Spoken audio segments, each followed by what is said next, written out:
As you probably noticed, listened to a lot of wonderful speeches from the heads of a lot of wonderful countries. But I want to thank you for joining us at the conclusion of a highly productive NATO summit in the Netherlands. I want to thank them for the royal treatment they've given us. Couldn't have been nicer. And it's a beautiful country, really a beautiful country. Coming in, I saw the most beautiful trees. In fact, I want to bring some back with me. I want to also thank, I had breakfast this morning with the King and Queen, and they're incredible people. I said, you're central casting, beautiful people, great people, big, beautiful heart. And I enjoyed that. And also NATO Secretary General Mark Rutte, who's been terrific. He's been a friend of mine, used to be right here running this wonderful country. Now he's the NATO Secretary General. He's doing a fantastic job. And the Prime Minister, we appreciate everything you've done. And as you know, last weekend, the United States successfully carried out a massive precision strike on Iran's nuclear enrichment facilities. And it was very, very successful. It was called obliteration.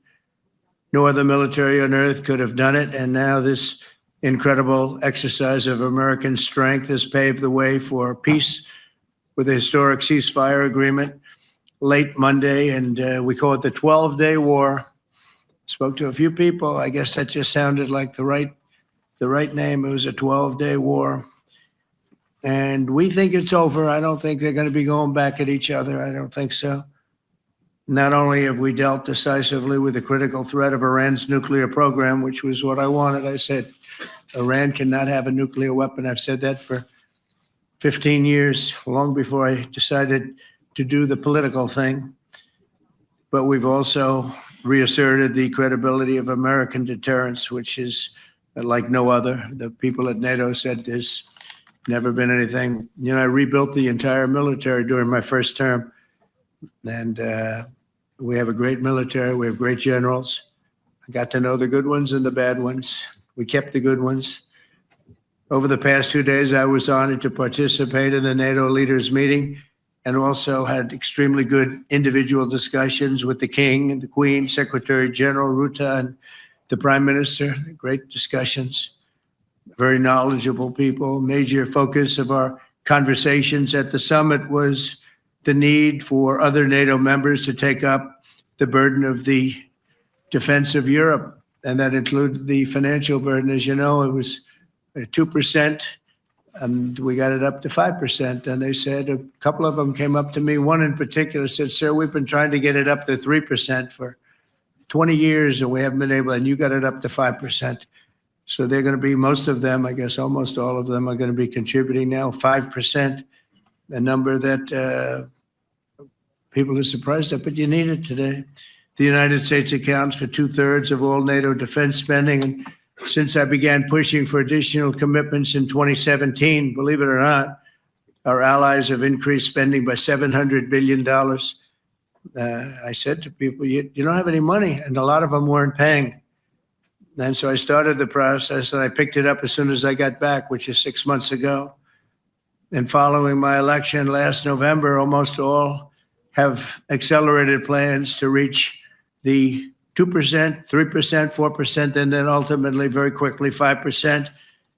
And all of this is going to be done very quickly, almost immediately. You probably know this as well as I do. I'm sure they've been talking about it. It's really been a big focus. In a very historic milestone this week, the NATO allies committed to dramatically increase their defense spending to that 5% of GDP, something that no one really thought possible. And they said, you did it, sir, you did it. Well, I don't know if I did it, but I think I did.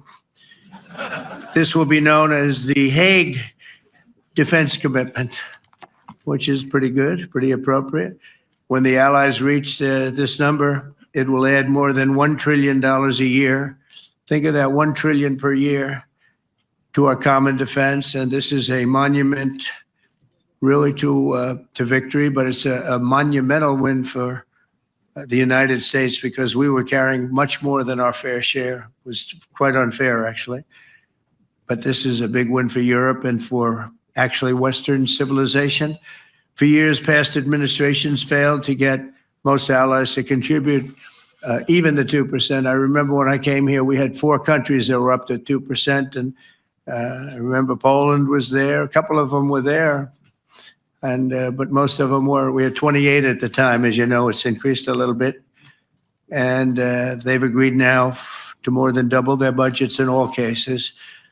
And Europe stepping up to take more responsibility for its security will help prevent future disasters like the horrible situation with Russia and Ukraine. And hopefully we're going to get that solved. Last week, they lost 7,000 soldiers, mostly soldiers, but they're also getting hit in Kiev. They're getting hit in some of the towns also. And that means life. Life is disappearing also in the cities and towns. Should have never happened, would have never happened if I was president. I said it 1,000 times, and it never did happen. It's never even thought about. But it's vital that this additional money be spent on very serious military hardware, not bureaucracy. And hopefully that hardware is going to be made in America because we have the best hardware in the world. You saw that where 14 missiles were shot at us the other day. And they were very nice. They gave us warning. They said, we're going to shoot them. Is 1 o'clock okay? They said, it's fine. And everybody was emptied off the base, so they couldn't get hurt except for the gunners.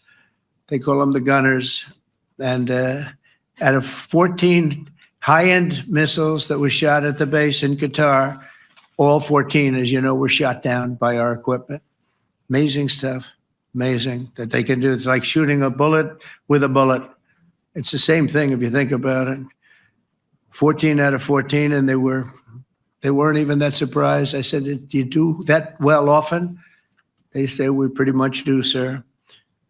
The Ukraine crisis has also highlighted the urgency of rebuilding our defense industrial base, both in the United States and among the allied nations. We cannot afford to be dependent on foreign adversaries for critical minerals. And as you know, we made a deal with Ukraine to take a vast amount of the land they have for minerals. We need it. And once again, I want to thank all of the people in the Netherlands, incredible people. It's a great place. And all of the NATO allies for the tremendous summit that we just had. A letter just came in, and a statement came in from the Atomic Energy Commission of Israel.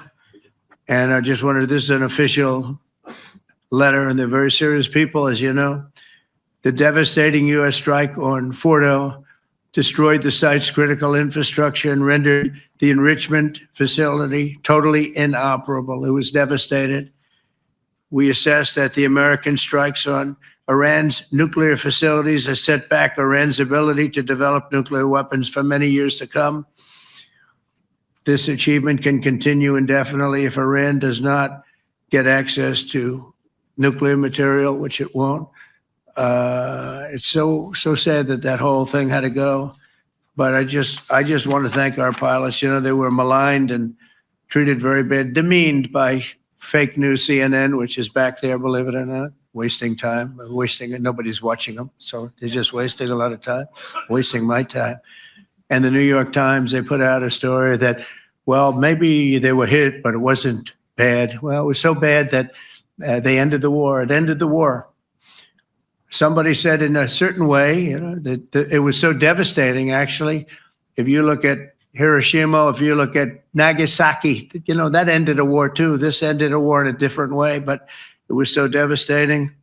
Also, they have out of Dubai, just came that Iran's foreign ministry spokesman, this is Iran's foreign ministry, says its nuclear installations were very badly damaged by the American strike. So what bothered me about these reports with fake reports put out by the New York Times, failing, I call it the failing New York Times because it's doing terribly. Without me, it would be doing no business at all. But, and by fake news, CNN and MSDNC, all of these terrible people, you know, they have no credibility. You know, when I started, they were at 94% credibility, the media. Now it's at 16%.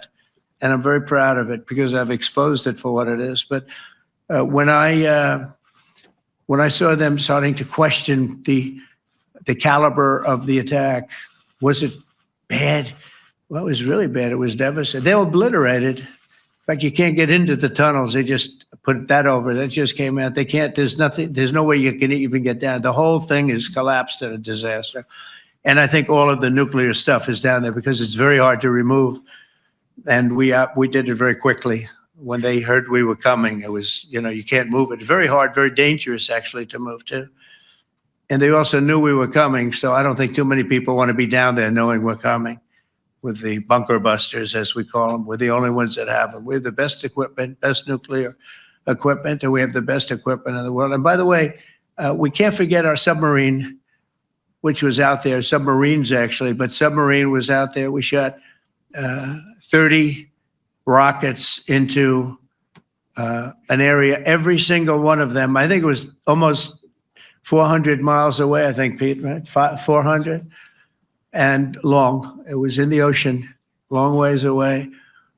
And we shot a total of 30. Every single one of them hit within 9 inches from where it was supposed to be. It took out a lot because we didn't do just Fordo. We did 2 others in addition, which hadn't been completely destroyed. So we hit them with a submarine from hundreds of miles away. Amazing, just amazing equipment. Greatest submarines in the world. Nobody's even close. They're 20 years behind us when it comes to submarine technology. So that's one. And the other was from the Atomic Energy Commission. And they have about 3 or 4 of them now coming in from atomic energy commissions from various places. But the one that we have that just came out, we released it a little while ago, was from the Israeli Atomic Energy Commission, but numerous of them are getting to see the site, and the site has been demolished. And again, we had these brave patriots, these incredible flyers, these people that can fly a plane better than anybody can fly a plane, going into very hostile territory, flying into the territory that has got more missiles and things pointed at it. But it was very stealth. They didn't get to see it. It was dark. That's the amazing thing about the shots. They hit the shots perfectly, and yet it was dead dark. There was no moon. There was no light. It was virtually moonless. It was very dark, and the shots were hit perfectly. But when they get demeaned, and they were very upset about it because they knew how strong it would be. Back in Missouri, the pilots flew about 36 hours, 2 ways, far distance, and in those incredible B-2s. And we then had the F-22s, and we had the F-35s, and we had other planes, and we had, I think, a total of 52 tankers. That means the big tankers, because the refueling was a lot for all of the different planes that we sent. Incredible operation. And I have to say, General Raisin Cain was incredible. That's why he beat ISIS, and we beat ISIS in a matter of weeks. I was told it would take 4 to 5 years. We did it in a few weeks. And he was great. That's why he's the head of the Joint Chiefs of Staff right now, because I had a very good experience with him. He knocked out ISIS in a period of literally a few weeks. Amazing. And it was supposed to take a few years, 5 years to be exact. So we had a great victory there, and we then came here, and I think we had a great victory here. But this is an ongoing project. This is the safety of Europe, the safety of the world. And they've raised it from 2% to 5%, something which nobody, and you're talking about over $1 trillion a year. So we're talking about a lot of money coming in from countries that we're not paying nearly enough to be effective. So I have, as you know, Marco Rubio with me, and Pete Hegseth, Secretary of State and Secretary of War. Should we say Secretary? It used to be called Secretary of War. Maybe for a couple of weeks we'll call it that because we feel like warriors. Used to be called Secretary of War. In fact, if you look at the old building next to the White House, you can see where it used to be Secretary of War. Then we became politically correct, and they called it Secretary of Defense. I don't know, maybe we'll have to start thinking about changing it, but we feel that way. Do we have any questions, please? Wow. That's a lot of questions. Who's a nice person? Oh, you're not a nice person, but I'll let you ask one. Go ahead. What's he going to ask? He is not nice at all. I know him well. Thank you, Mr. President. Yeah. Thank you for taking the time before flying home. You just said you believe the conflict between Israel and Iran is over. What makes you so confident it is? And what do you do if it isn't? Because I dealt with both, and they're both tired, exhausted. They fought very, very hard and very viciously, very violently, and they were both satisfied to go home and get out. And can it start again? I guess someday it can. It could maybe start soon. I think a big telltale sign was when, as you know, Iran somewhat, by not much, violated the ceasefire. And Israel had the planes going out that morning, and there were a lot of them, 52 of them. And I said, you got to get them back. And they brought them back. They didn't do anything. They brought them back. It was very good. I thought it was amazing, actually. They have fought a hell of a war. They fought very hard. I think the war ended, actually, when we hit the various nuclear sites with the planes. And I just hope you people can give these pilots, these are the best pilots in the world. They're the best shots in the world. They call them shots. That's what they are. And wait a minute. And I just hope you can give them the respect they deserve, because they came home to fake news. And like, oh, gee, there was hardly any damage. The things are decimated.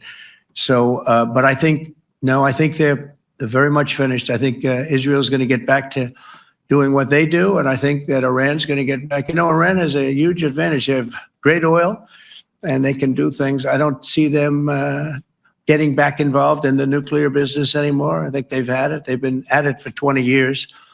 And I don't see that happening either. Now, if it does, we're always there. It won't be me. It'll be somebody else, but we're there. We'll have to do something about it. Yes, please, go ahead. Go ahead. Oh, fake news CNN? Oh, yeah, here we go. Wait till you hear this question. You should really say how great our soldiers and our warriors are. I think everyone appreciates our soldiers and our warriors. I do have two questions for you, Mr. President. You just cited Israeli intelligence on these attacks. Earlier, you said U.S. intelligence was inconclusive. Are you relying on Israeli intelligence for your assessment of the impact of the strikes? No, this is also, Iran made the statement.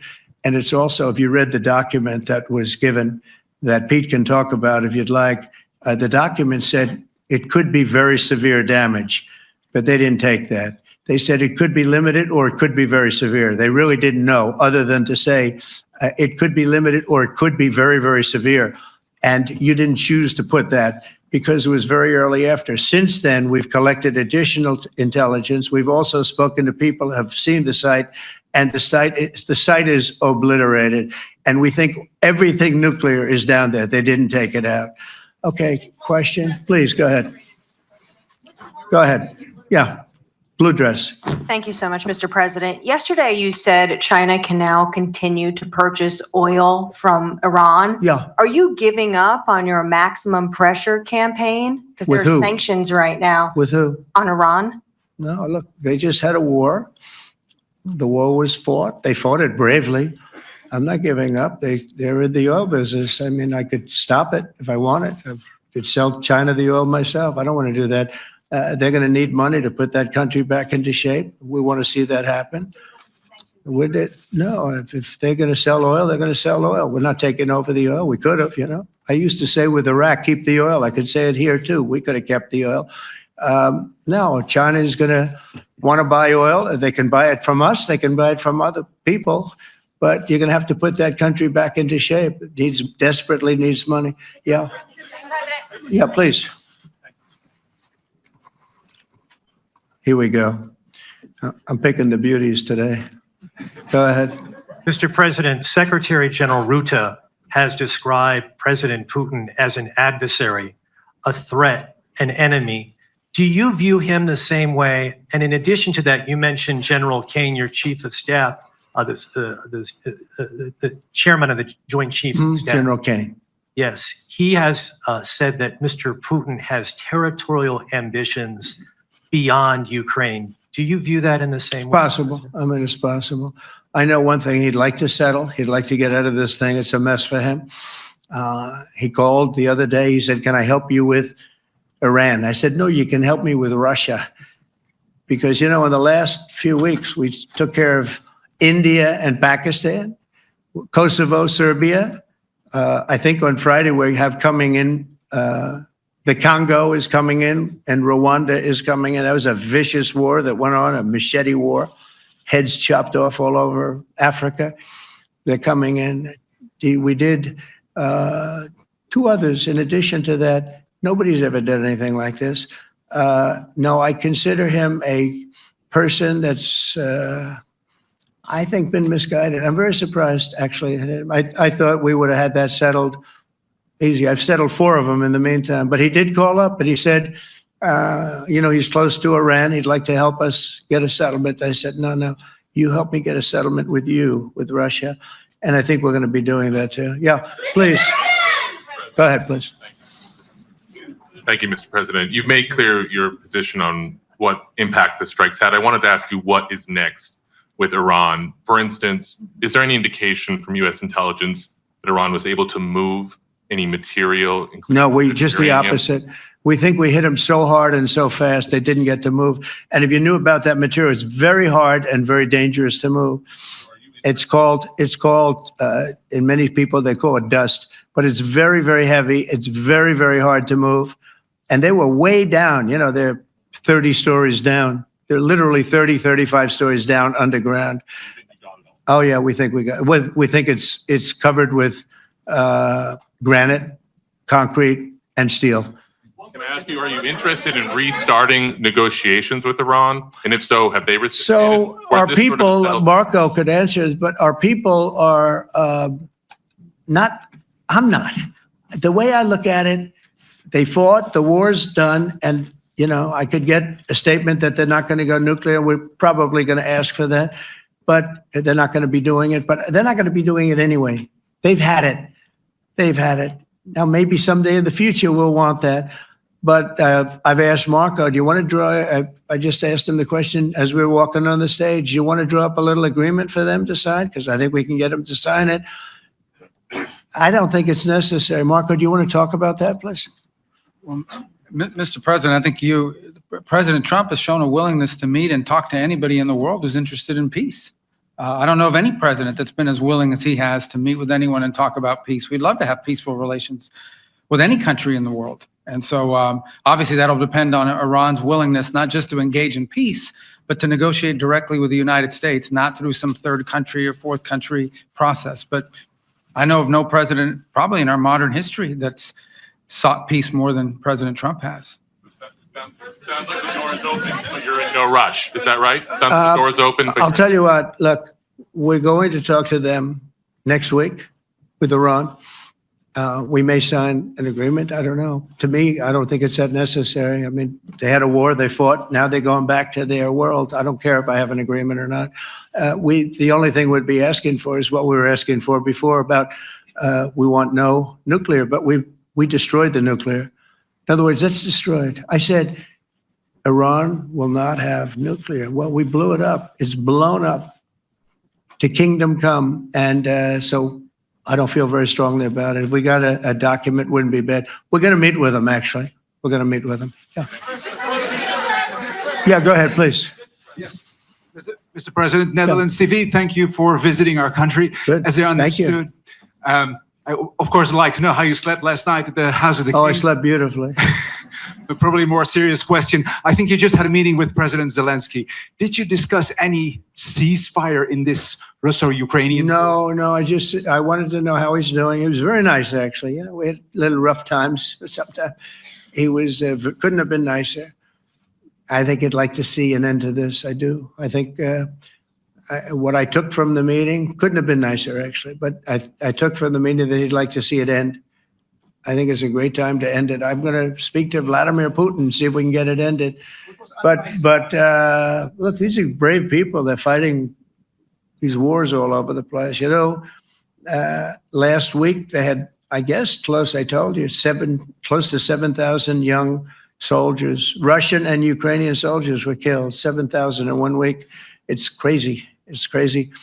So I'll be speaking to Putin. No, I had a good meeting with Zelensky. And I had a lot of good meetings. We had a lot of good meetings with a lot of people, a lot of great leaders. But he's fighting a brave battle. It's a tough battle. Yeah. Go ahead, white dress.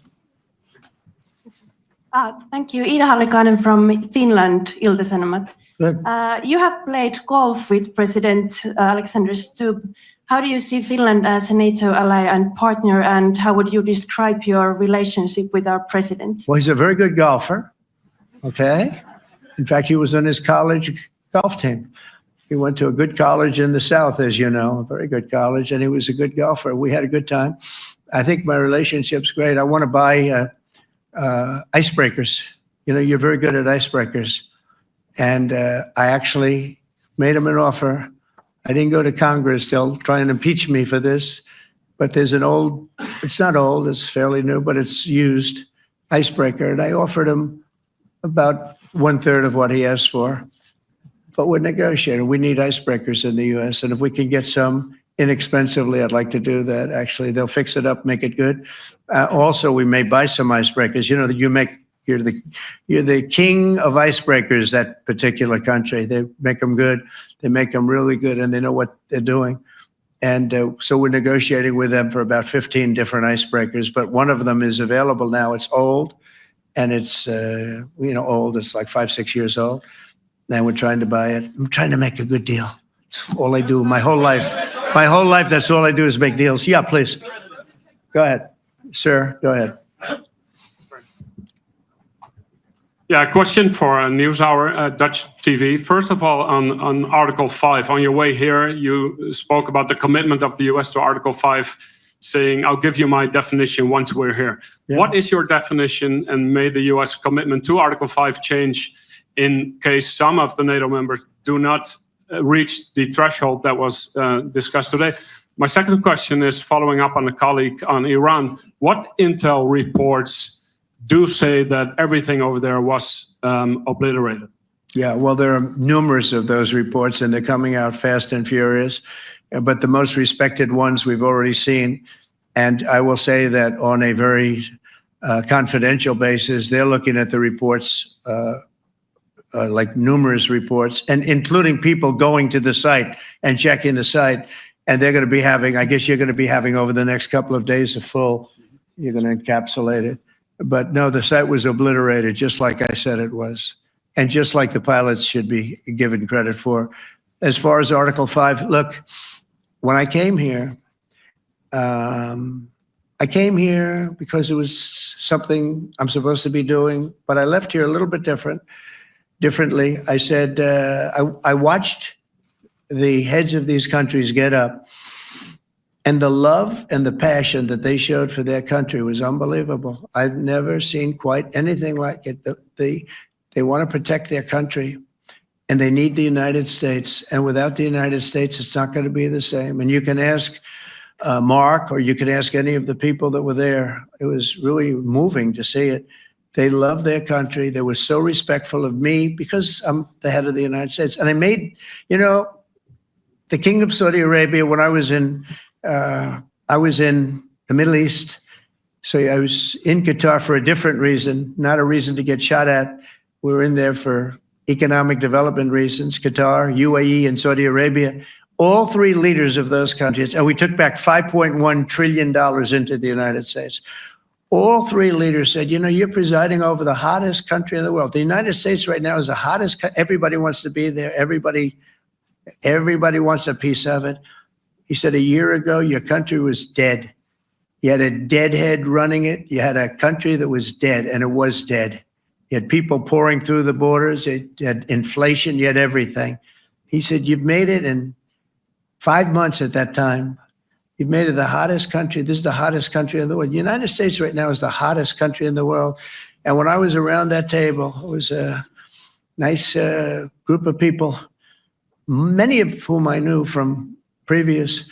When I saw the passion they had for the country, almost everyone, and you probably have the tapes, it was very public, but almost every one of them said, thank God for the United States. Without the United States, they couldn't really have NATO. It wouldn't work. It wouldn't work. It will in the future because now they're paying much more money, but it wouldn't work. It was great. And I left here differently. I left here saying that these people really love their countries. It's not a ripoff. and we're here to help them protect their country. Okay, we'll do one or two more. Thank you, Mr. President. Yeah. A question on Spain. Are you satisfied with today? Oh, I think Spain's terrible what they've done. No, I do. They're the only country that won't pay the full up. They want to stay at 2%. I think it's terrible. And they're doing very well. The economy is very well. And that economy could be blown right out of the water with something bad happening. Spain is the only country that, are you from Spain? Yeah. Good, congratulations. You're the only country that is not paying. I don't know what the problem is. I think it's too bad.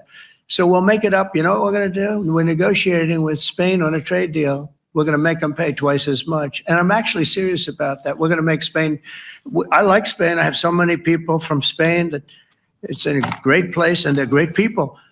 But Spain is the only country out of all of the countries that refuses to pay. And, so they want a little bit of a free ride, but they'll have to pay it back to us on trade because I'm not going to let that happen. It's unfair. It's unfair to NATO. All right, sir, please. Go ahead, right in the back. Yeah, you, tall one. The tall man.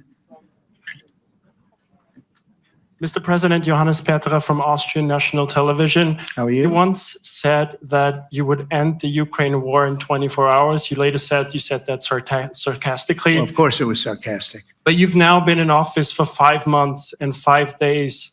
Why have you not been able to end the Ukraine war? Because it's more difficult than people would have any idea. Vladimir Putin has been more difficult. Frankly, I had some problems with Zelensky. You may have read about him. And it's been more difficult than other wars. I mean, look, we just ended a war in 12 days that was simmering for 30 years, frankly. We ended Rwanda and the Congo. It's coming to sign the documents. We've already signed basic documents, but they're coming, I think, to the White House on Friday. We ended Serbia was going to go at it. But maybe the most important of all, India and Pakistan. And that wasn't whether or not they may someday have nukes like we're talking about in the Middle East, like we're talking about with Israel and Iran. This is they have nuclear weapons. I ended that with a series of phone calls on trade. I said, look, if you're going to go fighting each other, it was getting very bad. You know how bad that last attack was. It was really bad. If you're going to go fighting each other, we're not doing any trade deal. No, you have to do a trade deal. I said, we're not doing any trade deal. And in fact, I had the general, who was very impressive. The general from Pakistan was in my office last week. Prime Minister Modi is a great friend of mine. He's a great gentleman. He's a great man. And I got them to reason. I said, we're not doing a trade deal if you're going to fight. And if you're going to fight each other, we're not doing a trade deal. And you know what? They said, no, I want to do the trade deal. We stopped the nuclear war. Go ahead. Go ahead, Jeff. Here's another beauty, Jeff. He's a beauty, all right. Go ahead. Mr. President, to follow up on Ukraine, will the United States contribute any more money to Ukraine's defense this year to the $5 billion that allies are giving? And one question, you had another meeting with the Dutch opposition leader, Mr. Wilders. Can you tell us about that meeting? And are you upset about his anti-Muslim stance? I'm not upset about it. It's just his view. He's unhappy with the way things are going in this country and various countries. He was an opposition leader. And I was asked to meet with the opposition leader by the people that are running. I think they have some deal where if you have a meeting, you're supposed to meet with an opposition leader. I said, that's strange. We don't do that. But I met with I didn't know him. He seemed like a very nice guy, but he's in opposition to the current people, and that was set up by the current people. So I assume when I met with the prime minister, you're supposed to meet with the opposition. We'll have to try that sometime in our country. Let's not do it. But I thought he was very good. As far as money going, we'll see what happens. There's a lot of spirit. Look, Vladimir Putin really has to end that war. People are dying at levels that people haven't seen before for a long time. Go ahead. Go ahead. White shirt. Oh, she's all excited. Okay. So, BBC News Ukrainian. Where are you from? I'm from Ukraine. Oh, So my wow. question to you is whether or not the US is ready to sell anti-air missile systems Patriot to Ukraine. We know that Russia Wow. has been pounding Ukraine really heavily right now. Are you living yourself now in Ukraine? My husband is there, Wow. and I can see you very, it's amazing. and me with the kids. I'm in Warsaw actually because he wanted me to Is be. your husband a soldier? No? He's There now? Yeah. Wow. That's rough stuff, right? That's tough. And you're living here? in Warsaw. And you're a reporter? I am. Good. So let me just tell you, they do want to have the missiles, okay, as they call them, the Patriots. And we're going to see if we can make some available. They're very hard to get. We need them too. We were supplying them to Israel, and they're very effective, 100% effective. Hard to believe how effective. And they do want that more than any other thing, as you probably know. That's a very good question. And I wish you a lot of luck. I mean, I can see it's very upsetting to you. So say hello to your husband, okay? Thank you. Go ahead. Thank you. Thank you, Mr. President. You were criticizing Where are you from? Bloomberg News. Oh, Bloomberg. That's wonderful. You were criticizing the Federal Reserve Chair before coming to this summit. Yeah, I think he's terrible. I was wondering if you've begun interviewing different candidates for the Fed pick. Yeah, I know within 3 or 4 people who I'm going to pick. I mean, he goes out pretty soon, fortunately, because I think he's terrible. We have no inflation. We have a tremendous economy.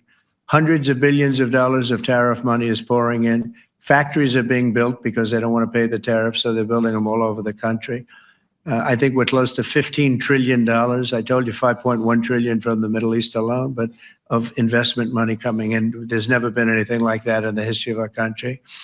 But we have no inflation. And we have borrowing because Biden, stupidly, they did short-term debt.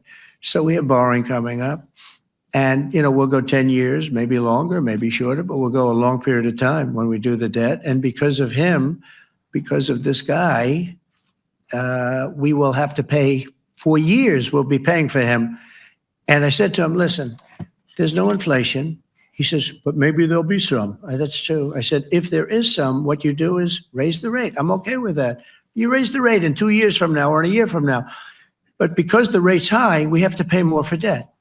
It's pretty equal. In other words, if it's 4%, it's 4%. If you drop it a point, you'll pay 3%. So it's fairly equal, not necessarily, but fairly equal.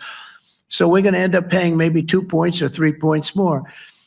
3 points would be about $900 billion a year because of this very average mentally person. He's an average mentally person. I'd say low in terms of what he does, low IQ for what he does, okay? Wait, so instead of paying $900 billion, we don't want to pay 900 just because he doesn't want to lower the rate. I said, if there's inflation in 2 years or 3 years or 1 year from now, you raise the rate and you take care of the inflation, among other things. But he's probably a very political guy, I guess. I don't know. I think he's a very stupid person, actually. All right, one more. Let's go. How about you? Go ahead. She looks so happy and everything. Thank you. That's why I I'm picked from her. Spain too. I'm Ana Buch from La Vanguardia. I wanted to know if You're where from? Spain too. Ah.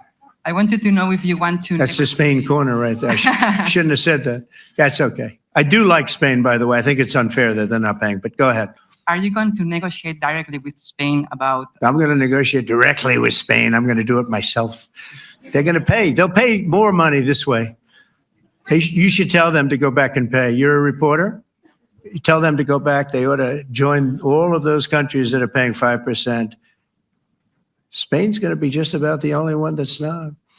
They were the most hostile toward doing it. It just doesn't make sense to me.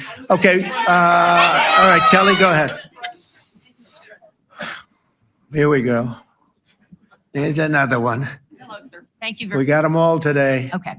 So, Mr. President, you talked about expecting some on-the-ground assessments at Fordo and other Yeah. sites. Now here, Is that here again. Israeli and U.S.? It's been obliterated, Kelly. It's What is your message obliterated. then, sir, to the intelligence community when they present reports? You're not disputing the DIA report. You're just, They presented a exists. report that wasn't finished. We're talking about something that took place 3 days ago. I understand that's The report was done So 2 what days is ago. your- Wait a minute. Yes. They didn't see it. All they can do is take a guess. Now, if you take a look at the pictures, if you take a look how it's all blackened, you know the fire and brimstone is all underground because it's granite and it's all underground. You don't show it. But even there, with all of that being said, the whole area for 75 yards around the hole where it hit is black with fire. The group that's run by this gentleman, in fact, you may want to talk about it for a second because we're going to issue a report. And I think it's not even a very exciting report at this point. It's been obliterated, totally obliterated. And they did a report, but it was like, if you look at the dates, it's just a few days after it Understood, happened. sir. So they didn't see it. They said it may be very severe. Go ahead. Understood. Do you have a message for the intelligence community, though, in terms of unvarnished information getting to you, that it's not? I don't really have a message. I would say issue the report when you know what happened. I wouldn't say that it could be severe or maybe not. They use the word severe. It could be severe or maybe it's not. And So people like you picked up and said, oh, it's not severe. We're just No, looking for the report was not a complete report. Yeah, the message was probably wait till you know the answer before you. And Go sir, ahead. did you not have a public component to your Zelensky meeting for a tactical reason with President Putin? Let him answer this. Hello, Mr. Secretary. There's a reason the president calls out fake news for what it is. These pilots, these refuelers, these fighters, these air defenders, the skill and the courage it took to go into enemy territory flying 36 hours on behalf of the American people and the world to take out a nuclear program is beyond what anyone in this audience can fathom. And then the instinct of CNN, the instinct of the New York Times is to try to find a way to spin it for their own political reasons to try to hurt President Trump or our country. They don't care what the troops think. They don't care what the world thinks. They want to spin it to try to make him look bad based on a leak. Of course, we've all seen plenty of leakers. And what do leakers do? They have agendas. And what do? Do they share the whole information or just the part that they want to introduce? And when they introduce that preliminary report that's deemed to be a low assessment, you know what a low assessment means? Low confidence in the data in that report. And why is there low confidence? Because all of the evidence of what was just bombed by 12 30,000-pound bombs is buried under a mountain, devastated and obliterated. So if you want to make an assessment of what happened at Fordo, you better get a big shovel and go really deep because Iran's nuclear program is obliterated. And somebody somewhere is trying to leak something to say, oh, with low confidence, we think maybe it's moderate. Those that drop the bombs precisely in the right place know exactly what happened when that exploded. And you know who else knows? Iran.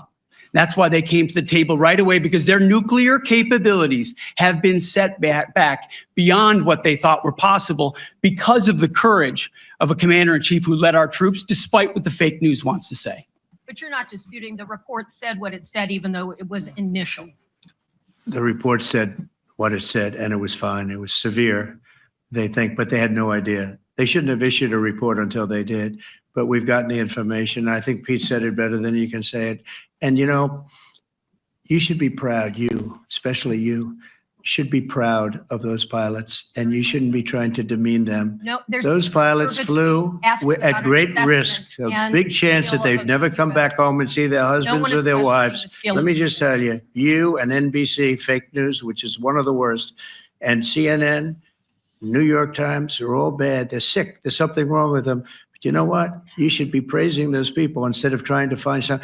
By trying to go and get me, you're hurting those people. They were devastated. You know, I got a call from Missouri, great state, that I won 3 times by a lot. And I got a call that the pilots and the people on the plane were devastated because they were trying to minimize the attack. And they all said it was hit. But we don't think it was really maybe hit that badly. And they were devastated. They put their lives on the line, and then they have, and I'm not referring to you, but real scum come out and write reports that are as negative as they could possibly be. It should be the opposite. You should make them heroes and heroines. You should make them really people that they were so devastated when they heard this news. And you know what they said? One of them, I spoke to one of them, said, "Sir, we hit the site. It was perfect. It was dead on." Because they don't understand fake news, because they have a normal life, except they have to fly very big, very fast planes. But it's a shame. You should be making them heroes. All right, in the back. Go ahead, back white, yeah. White jacket, yeah. Go ahead, give my mic. Hello. Deborah Haynes from Sky News. Good. Mark Rutte, the NATO chief, who is your friend, he called you daddy earlier. Do you regard your NATO allies as kind of children? No, he likes me. I think he likes me. If he doesn't, I'll let you know. I'll come back and I'll hit him hard, okay? No? He did it very affectionate. Daddy, you're my daddy.